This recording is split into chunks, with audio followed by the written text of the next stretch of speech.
nesta mini aula eu vou te explicar de uma forma bem antigenérica e aprofundada qual é, afinal, o papel da isca, da água e da farinha na alimentação do seu fermento natural. Para que você não apenas saia por aí seguindo um monte de receita, mas saiba o porquê de cada coisa que acontece no seu fermento durante a sua fermentação, o seu crescimento. E eu vou começar pegando 100 gramas desse fermento natural aqui, ó, que já está em temperatura ambiente, tá? Sempre quando você for alimentar o seu fermento, deixa ele mais ou menos 1 hora em temperatura ambiente. Vou colocar 100 gramas em outro recipiente, que é a chamada isca do fermento, ou parte do fermento. É essa partezinha que a gente tira do nosso fermento que estava na geladeira e alimenta. Aqui está então a minha isca, olha só. Tá vendo? Então, o que é a isca do fermento? A isca do fermento nada mais é do que esse pedaço de massa de água e farinha, onde vai ter a minha concentração inicial de bactérias e leveduras que vão ser alimentadas. Enquanto as leveduras elas vão fazer o seu fermento crescer, porque elas produzem gás carbônico, as bactérias vão fazer o seu fermento se acidificar, já que elas produzem os ácidos. É isso que dá todo o sabor diferencial no nosso fermento natural e deixa os pães também mais saudáveis. O que é importante saber dessa isca? É importante saber que a quantidade de bactérias é maior do que a quantidade de leveduras. Não é uma proporção de igual para igual. Então, na prática, para que as leveduras consigam agir e fazer o meu fermento crescer, elas precisam ter espaço, elas precisam estar em equilíbrio com as bactérias. Ou seja, eu preciso que essa isca esteja em condições. E aí eu falo de temperatura, eu falo de pH, eu falo de atividade dos micro-organismos, em que as bactérias não consigam ficar em tanta vantagem com relação às leveduras, em que as duas possam trabalhar juntas. Se eu pego, por exemplo, essa isca gelada, velha, que está há muito tempo sem alimentar, e logo venho aqui e alimento ela com uma proporção, com uma receita, não interessa, você pode estar usando a melhor farinha, você pode estar usando a melhor proporção que te indicaram. Ela não vai crescer. Por quê? Porque ela está num estado em que as leveduras estão sendo muito desfavorecidas, que já são poucas em relação às bactérias.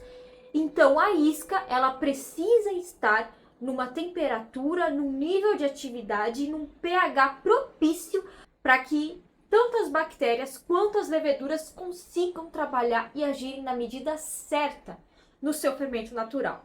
Então, posto a minha isca, que vai ser a minha concentração inicial de bactérias e leveduras, que nós também denominamos de inóculo, eu vou agora colocar a água no meu fermento natural. E como eu estou trabalhando na proporção 1, onde eu vou pôr a mesma quantidade de isca, de água e de farinha, eu também vou estar colocando 100 gramas de água igual a isca. Coloquei então aqui os 100 gramas de água.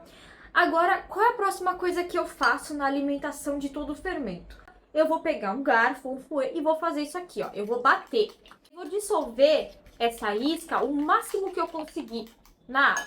Porque quando eu bato a minha água, e é por isso que você sempre tem que alimentar o seu fermento nessa ordem, isca, água e depois farinha, você insere um monte de oxigênio. As leveduras, elas adoram oxigênio, porque o oxigênio consegue fortalecer essas leveduras antes delas começarem a fermentação. Então, enquanto elas acham oxigênio, elas se fortalecem, elas se multiplicam para que, quando elas forem se alimentar da farinha, o seu fermento consiga crescer ainda mais rápido, já que eu já vou ter uma quantidade maior de leveduras que vão estar mais ativas. Então, o oxigênio ele serve para dar esse fortalecimento para as nossas leveduras. E qual é o papel da água? A água, ela basicamente vai dissolver os nutrientes da farinha, né, o alimento do fermento, e vai possibilitar com que esses nutrientes, que vão ser transformados em partículas, digamos assim, cheguem até as bactérias e as leveduras. Ou seja, ela ajuda nas reações químicas, porque ela faz com que esses nutrientes se quebrem, e ela também faz com que eles circulem e chegam até os nossos micro-organismos. É por isso que fermentos secos, completamente desidratados, não fermentam. Eles não têm atividade nenhuma, eles só servem para ficar guardados. E um fermento que tem mais água, ele fermenta muito mais rápido que um fermento que é firme, que tem menos água, que é sovado à mão, por exemplo. Já que no fermento que tem mais água, os nutrientes são quebrados mais rapidamente e chegam muito mais facilmente e muito mais abundância para as bactérias e para as leveduras. Então agora nós vamos colocar a farinha. Também vou colocar aqui 100 gramas. Coloquei aqui 100 gramas de farinha. E agora eu vou mexer isso aqui até ficar homogêneo, até ficar uma pasta uniforme, sem grumos no meu pote. Enquanto eu mexo aqui, eu já vou te explicando qual é o papel da farinha, também de forma nada genérica. Porque aqui eu não gosto de falar as coisas de maneira genérica. Ah, a farinha é a comida. Não. O que é a farinha? Sim, ela é a comida, sim, mas não é que as bactérias, as leveduras literalmente vão lá e comem a farinha.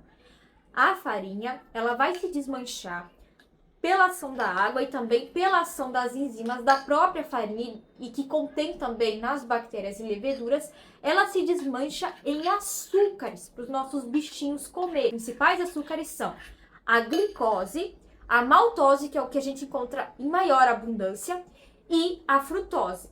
São esses os principais que as leveduras e as bactérias usam para fazer a fermentação.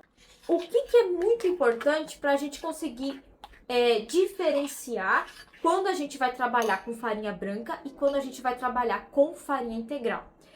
Quanto mais refinada for a farinha, no caso da farinha branca, eu vou ter menos parte nutritiva, menos cinza, menos minerais. Isso vai criar uma desvantagenzinha para as bactérias, porque as bactérias, elas se fortalecem muito mais quando a farinha é integral, quando ela tem esses nutrientes além dos açúcares. Esses nutrientes ajudam as bactérias a se multiplicarem mais, a aumentarem exponencialmente em maior número. É por isso que a farinha integral, ela é indicada, e é isso que eu te ensino lá no meu método, para criar um fermento natural, que ela já ajuda a nutrir mais e a criar mais bactérias no fermento. E, consequentemente, a farinha integral também vai dar mais sabor para o fermento, já que ele não somente vai ficar mais rápido, mas ele também vai ficar mais ácido, já que eu vou ter mais bactérias ativas ali. Claro, a farinha integral ajuda também nas leveduras, não somente os nutrientes. A parte dos açúcares é extremamente abundante na farinha integral, as leveduras adoram, é um banquete. Mas a diferença entre a farinha branca e a farinha integral é que a farinha integral, ela vai fazer com que o fermento fique ácido mais rápido e com que as bactérias cresçam mais rápido. Então, as leveduras vão ter menos tempo para agir, digamos assim. Já a farinha branca, ela não vai ajudar tanto as bactérias, embora também mas só que as bactérias vão estar mais lentas, digamos assim, dando mais tempo para as leveduras trabalharem, porque as leveduras conseguem trabalhar por mais tempo no fermento neutro, sem muita acidez. Então o fermento com farinha branca, ele vai crescer por mais tempo e ele vai ter um sabor mais neutro também. Basicamente essa é a diferença. Olha só, acabei de misturar aqui, ó, tá vendo? Ele ficou uma pastinha bem homogêneo. E agora eu vou basicamente tampar o meu fermento e vou deixar então ele em temperatura ambiente para que ele cresça. Até onde deixar o fermento crescer vai depender muito do seu objetivo. Resumidamente, se você quer usar o fermento já no dia que você for alimentar para fazer pão, é entre o dobro e o triplo de volume. Se você quer fazer pão no dia seguinte, você pode deixar o seu fermento crescer até ele quase dobrar de volume. Então, digamos que ele dobre de volume aqui assim, você deixa crescer mais ou menos até aqui assim, uns 2/3 mais ou menos. Comenta aqui embaixo se você tem alguma dúvida sobre tudo isso que eu falei. Eu espero que eu tenha te esclarecido de uma forma extremamente profunda e profissional. E lembre-se, eu tenho o meu e-book Manual Completo do Levain, onde eu te explico tudo, desde a criação aos usos e aos cuidados do fermento natural, e também a minha página no Instagram, onde eu coloco os conteúdos para te ajudar aí com a fermentação natural na sua casa.